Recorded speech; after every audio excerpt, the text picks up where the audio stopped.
This is USMLE QA, USMLE material presented in a question and answer format structured similar to the first aid for the USMLE Step 1 book. Question: what are chaperone proteins? Answer: chaperone proteins are intracellular proteins that are involved in facilitating and maintaining protein folding. Question: in which organism are heat shock proteins commonly found? Answer: in yeast. Heat shock proteins such as HSP60 are commonly found. Question: under what conditions does the expression of chaperone proteins increase? Answer: the expression of chaperone proteins may increase under conditions of high temperatures, acidic pH, and hypoxia to prevent protein denaturing and misfolding. Question: can you give an example of a chaperone protein? Answer: HSP60 is an example of a chaperone protein. Question: are chaperone proteins constitutively expressed? Answer: in yeast. Heat shock proteins such as HSP60 are constitutively expressed. Question: what is the role of chaperone proteins in preventing protein denaturing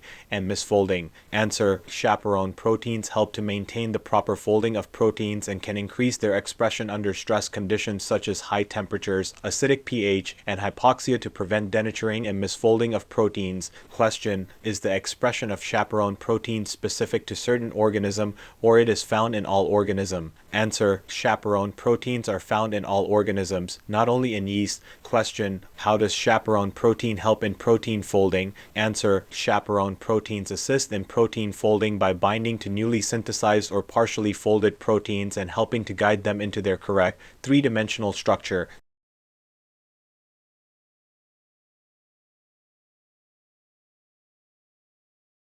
Question: is there any difference between chaperone protein and heat shock protein? Answer: chaperone proteins and heat shock proteins are related, but they are not the same thing. Chaperone proteins are a general class of intracellular proteins that assist in protein folding, while heat shock proteins are a specific subset of chaperone proteins that are expressed in response to stress such as high temperatures. Question: are there any medical applications of chaperone proteins? Answer: yes, there are several medical applications of chaperone proteins. For example, chaperone proteins have been used to prevent the formation of protein aggregates associated with neurodegenerative diseases such as Alzheimer's, Huntington's, and Parkinson's disease. They also have potential applications in cancer treatment and protein drug delivery. Question: are chaperone proteins only present in eukaryotic organism? Answer: no, chaperone proteins are present in both eukaryotic and prokaryotic organism. Thank you for watching our Q&A format video. We hope this helped you learn,